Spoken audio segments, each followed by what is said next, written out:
लोग इस वीडियो में देखेंगे शिक्षण योजना। इसमें सबसे पहले कलांश रहेगा। कलांश में 4 कॉलम रहेंगे। पहला कॉलम है दिनांक, दूसरा है कक्षा, तीसरा है विषय और चौथा है समय। कक्षा 3 और विषय है संस्कृत पीयूषम। समय है 35 से 40 मिनट। इसमें पहली हेडिंग रहेगी लर्निंग आउटकम्स। बच्चे चित्रों को देखकर व पढ़कर कहानी को अपने शब्दों में सुना लेते हैं। इसके बाद दूसरी हेडिंग रहेगी प्रकरण। ये पाठ का नाम है लघु अपि सहायकः। इसके बाद तीसरी हेडिंग है सीखने सिखाने की सामग्री। इसमें हमने पाठ्य पुस्तक संस्कृत पीयूषम लिया है। इसके और दीक्षा ऐप की सामग्री का प्रयोग करेंगे। और अगली हेडिंग आती है, चौथी हेडिंग है सीखने सिखाने की प्रक्रिया गतिविधियां। इसमें भी 4 कॉलम रहेंगे। पहला कॉलम है क्रम संख्या, दूसरा है चरण, तीसरा है समय और चौथा है आकलन के तरीके।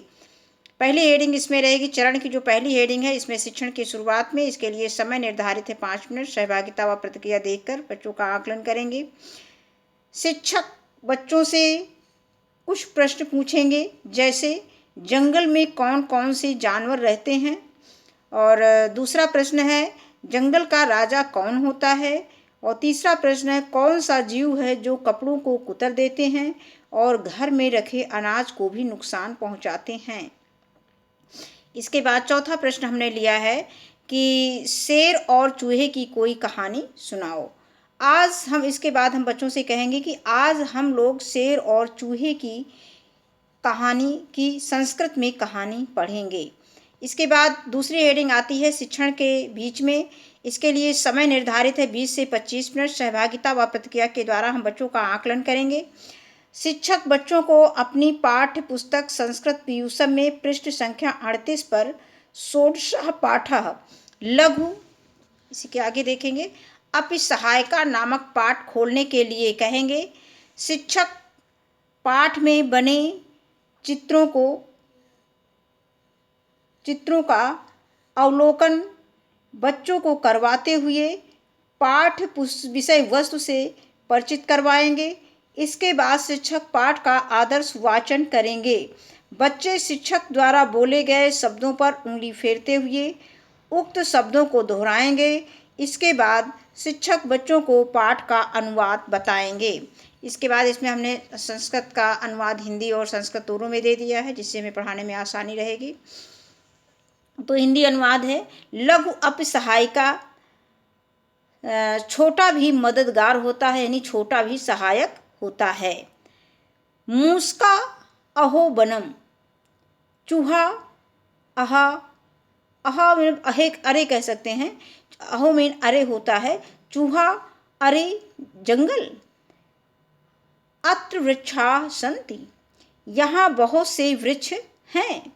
सिंहा अत्र सेते, शेर यहाँ सो रहा है।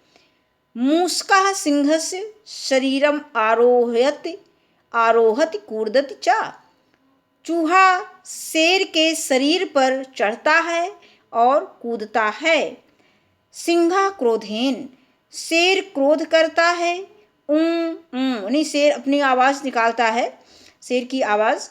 तब एव दुस्साहसः, तुम्हारी इतनी हिम्मत। अहम त्वाम दंडयामि, मैं तुम्हें दंड देता हूँ। इसके बाद इसी के आगे देखेंगे। मूसका चूं चूं महाराज, चूहा महाराज, मूसक चूं चूं करके बोलता है तो चूं चूं करके कहता है महाराज। अहम लघु, मैं छोटा हूँ। अहम तव सेवकः, मैं आपका सेवक हूँ। भवान गम राजा, आप मेरे राजा हैं। मुच माम, छोड़ दीजिए मुझे। सिंह मूषकम मुच्यति, शेर चूहे को छोड़ देता है।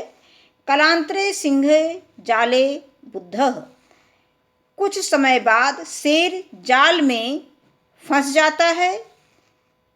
सिंहा क्रोधेन गर्जति, शेर गुस्से से गरजता है। शेर के गरजने की आवाज मतलब ये दिया है।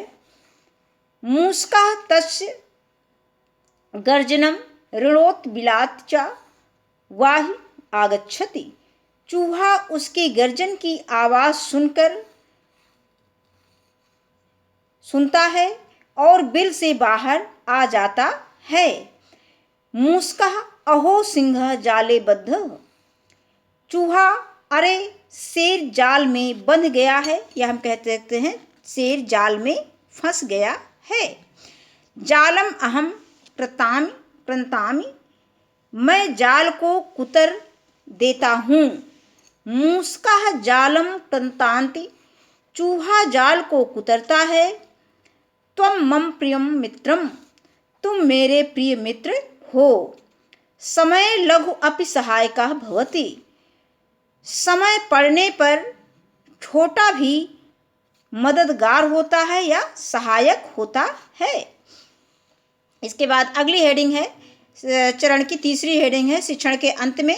इसके लिए समय निर्धारित है 10 मिनट। सहभागिता व प्रतिक्रिया देकर बच्चों का आकलन करेंगे। शिक्षक बच्चों को पाठ की कहानी सुनाएंगे। इसके बाद सभी बच्चों से कक्षा में कहानी सुनाने के लिए कहेंगे। इसके आगे है श्यामपट्ट कार्य, अगली हेडिंग है इसमें श्यामपट्ट कार्य। शिक्षक पाठ में आए कठिन शब्दों का अर्थ श्यामपट्ट पर लिखेंगे। इसमें शब्द अर्थ: मूसका मीन चूहा, अहो मीन अरे, अत्र मीन यहाँ, सेते मीन सो रहा है, आरोहित मीन चढ़ता है। अब जो शेर इसमें नहीं लिखा हुआ है, इसका अर्थ हमने बताया है। आरोहित मीन होता है चढ़ता है, कूर्दत मीन कूदता है, और मुंच मीन होता है छोड़ दीजिए, कलांतरे मीन होता है कुछ समय बाद, वृद्ध मीन होता है बद्धा मीन होता है बंध गया, रणोत मीन होता है सुनता है, और बिलात मीन होता है बिल से। इसके बाद इसी के आगे अगली हेडिंग आती है प्रदत्त कार्य गृह कार्य असाइनमेंट। इसके लिए समय निर्धारित है 5 मिनट। शिक्षक बच्चों को पाठ का एक पेज सुलेख अपनी कॉपी पर लिखकर घर से लाने के लिए कहेंगे और पाठ की कहानी सभी बच्चों को घर से पढ़कर आने के लिए कहेंगे। इसके बाद अगली हेडिंग और अंतिम हेडिंग है शिक्षक की आगामी कार्य योजना। कक्षा शिक्षण के दौरान बच्चों के आकलन व फीडबैक में आई कठिनाइयों को ध्यान में रखते हुए शिक्षक आगामी कार्य योजना का निर्माण करेंगे। इसके बाद उसी के आगे एक और है, इसमें हमने एक कार्य योजना और इसमें दी है कि शिक्षक बच्चों को अभ्यास कार्य हल करवाएंगे। धन्यवाद।